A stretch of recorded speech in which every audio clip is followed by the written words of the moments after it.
নমস্কার বন্ধুরা, welcome back to my channel Champa Rannaghar. আজ আমি আপনাদের সঙ্গে শেয়ার করব দুর্দান্ত স্বাদের বাটা মাছের ঝোলের রেসিপি। খেতে হবে ভীষণই সুস্বাদু। এখানে দেখুন বেশ 5 পিস মতো আমি বাটা মাছ নিয়ে নিয়েছি আর খুব ভালো করে ধুয়ে পরিষ্কার করে নিয়েছি। এখন বাটা মাছগুলোকে ম্যারিনেট করে রাখবো। তার জন্য দিয়ে দিচ্ছি পরিমাণ মতো লবণ, হলুদ আর একটু লঙ্কার গুঁড়ো, আর দিয়ে দেবো 1 চামচ সর্ষের তেল। দিয়ে খুব ভালো করে এটাকে বাটা মাছের গায়ে মেখে নেব। প্লিজ বন্ধুরা প্রথম থেকে শেষ পর্যন্ত ভিডিওটি দেখবেন, তাহলে বুঝতে পারবেন যে কিভাবে আমি এই মাছের ঝোলটি রান্না করেছি। এটা কিন্তু গরম ভাতের সাথে একদম খেতে লাগবে অসাধারণ। দেখুন খুব ভালো করে এটাকে আমি লবণ, হলুদ আর লঙ্কার গুঁড়ো দিয়ে মাখিয়ে রেখেছি। প্লিজ বন্ধুরা আমার এই ছোট্ট চ্যানেলে আপনাদের সাপোর্ট আর সাহায্যের খুবই প্রয়োজন। প্লিজ সাপোর্ট করবেন আর পাশে থাকবেন। এখন একটা মশলা তৈরি করব। তার জন্য দিয়ে দিচ্ছি 1 চামচ গোটা জিরে, হাফ চামচ কালো সর্ষে, 1 ইঞ্চি আদা আর একটা কাঁচা লঙ্কা। এটাকে একটু জল দিয়ে ভিজিয়ে রাখবো। এর একটা মিহি পেস্ট তৈরি করে নেব। তবে বন্ধুরা আমি এটাকে শিলে বেটে নিচ্ছি, আপনারা চাইলে এটাকে মিক্সির জারে বেটে নিতে পারেন। এবারে দেখুন কড়া বসিয়ে নিয়েছি আর কড়ার মধ্যে দিয়ে দিচ্ছি সর্ষের তেল। রান্নাটা করতে হবে সর্ষের তেলে। এবারে মাছগুলোকে খুব ভালো করে কড়া গরম করে তেল দিতে হবে। তেলটাকেও ধোঁয়াটা গরম করতে হবে, তারপরে মাছগুলোকে দিতে হবে। না হলে বন্ধুরা মাছগুলো কিন্তু ভেঙে যাবে। এবারে এই মাছগুলোকে উল্টে পাল্টে লালচে করে ভেজে নেব। আজকের মাছে আমি কিছু সবজি দিয়ে রান্না করব। খেতে কিন্তু ভীষণই টেস্টি হয়েছিল বন্ধুরা। অবশ্যই আপনারা প্রত্যেকটা স্টেপ যদি ঠিকঠাক ফলো করেন তাহলে দেখবেন আপনাদেরও এই মাছ রান্নাটা একদম পারফেক্ট হবে। এবারে দেখুন খুব ভালো করে মাছগুলোকে হালকা লালচে করে আমি ভেজে নিয়েছি। এবারে মাছগুলোকে তুলে নেব। এইভাবে সব মাছগুলোকে আমি ভেজে নিচ্ছি। এখন মাছ ভাজা আমার পুরো রেডি হয়ে গেছে। মাছগুলোকে আমি একটা পাত্রে তুলে নেব। মাছগুলো ভেজে নেওয়ার পরে যে তেল থাকবে তার মধ্যে দিয়ে দেবো বেগুন। এখানে আমি একটা বেগুন নিয়ে নিয়েছি আর বেগুনটাকে ঠিক এরকম লম্বা লম্বা করে কেটে নিয়েছি। বেগুনগুলোকে হাই ফ্লেমে ভাজতে হবে। আপনারা চাইলে এটা লো ফ্লেমেও ভাজতে পারেন, তবে সেক্ষেত্রে কিন্তু বেগুনটা গলে যাবে। হাই ফ্লেমে একটু হালকা লালচে করে বেগুনগুলোকে ভেজে তুলে রাখতে হবে। তারপরে ঠিক ওই রকম লম্বা লম্বা করে একটা মাত্র আলু আমি কেটে নিয়েছিলাম।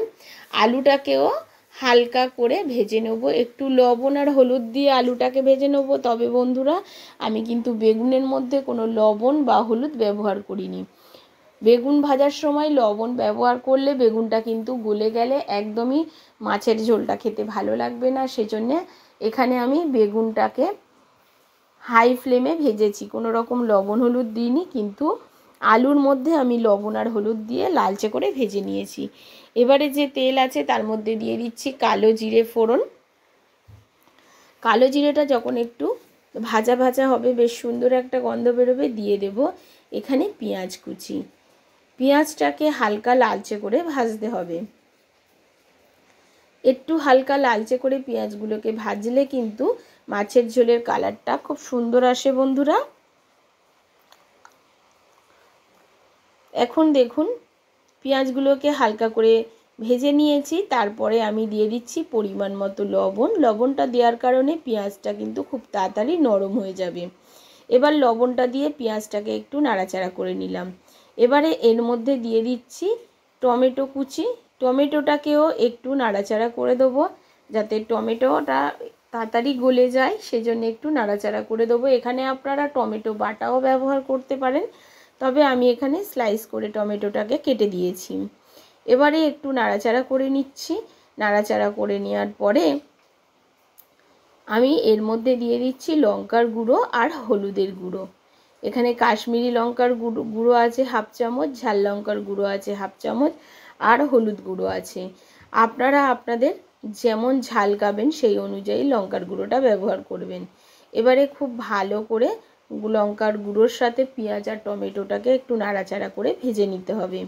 যখন এই রকম তেল ছাড়তে শুরু করবে তখন এর মধ্যে দিয়ে দিতে হবে আগে থেকে বেটে রাখা সেই মশলাটা, জিরে, সর্ষে, আদা আর কাঁচা লঙ্কার পেস্টটা আমি দিয়ে দিচ্ছি। এবারে এটাকে দিয়ে খুব ভালো করে তেলের মধ্যে একটু লো ফ্লেমে নাড়াচাড়া করে একটু কষিয়ে নিতে হবে বন্ধুরা। খুব বেশিক্ষণ কষাতে যাবেন না। একটু কষিয়ে নেওয়ার পরে যখন দেখবেন একটু হালকা করে তেল ছাড়তে শুরু করেছে তখন এর মধ্যে দিয়ে দেবো ভেজে রাখা সেই আলুগুলোকে। এখন কিন্তু আমি কোনো রকম বেগুনটা অ্যাড করব না। দেখুন মশলা দিয়ে তেল বেরোতে শুরু করেছে, এই সময় আমি কিন্তু আলুটাকে দিয়ে দিলাম। আলুটাকে দিয়ে আবারও 2 থেকে 3 মিনিট মতো একটু খুব ভালো করে লো ফ্লেমে কষিয়ে নেব। নেওয়ার পরে এর মধ্যে জল দিয়ে দেবো।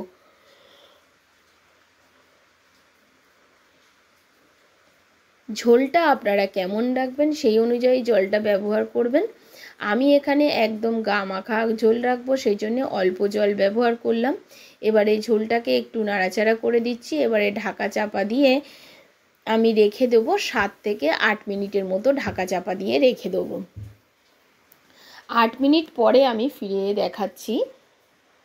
8 মিনিট পরে এবার ঢাকাটা খুলে নিয়ে আমি দেখাবো। আর দেখুন কত সুন্দর একটা কালার এসছে ঝোলের। এখন এর মধ্যে মাছ, ভেজে রাখা মাছ আর বেগুনগুলোকে দিয়ে দেবো। দিয়ে হাই ফ্লেমে 1 মিনিট মতো এটাকে ফুটিয়ে নেব। বেগুন কিন্তু সেদ্ধ মানে ভাজার সময় সেদ্ধ হয়ে গেছে, সুতরাং খুব বেশি ফোটানোর দরকার নেই। মাত্র 1 থেকে 2 মিনিট হাই ফ্লেমে এবারে ফুটিয়ে নিলে আমাদের বাটা মাছের ঝোল একদম রেডি হয়ে গেছে। এখন আমি প্রায় 5 থেকে 10 মিনিট পর আপনাদের দেখাচ্ছি। স্ট্যান্ডিং টাইমে রেখে দেওয়ার পরে আমি আপনাদেরকে দেখাচ্ছি। দেখুন ঝোলটা কতটা সুন্দর হয়েছে বন্ধুরা। আপনাদেরকে তুলে একটু কাছ থেকে দেখিয়ে দেবো। যতটা সুন্দর কালার হয়েছে খেতেও ঠিক ততটাই সুন্দর ছিল। আশা করি আমার আজকের এই বাটা মাছের ঝোলের রেসিপি আপনাদের ভালো লেগেছে। আবারও হাজির হব অন্য কোনো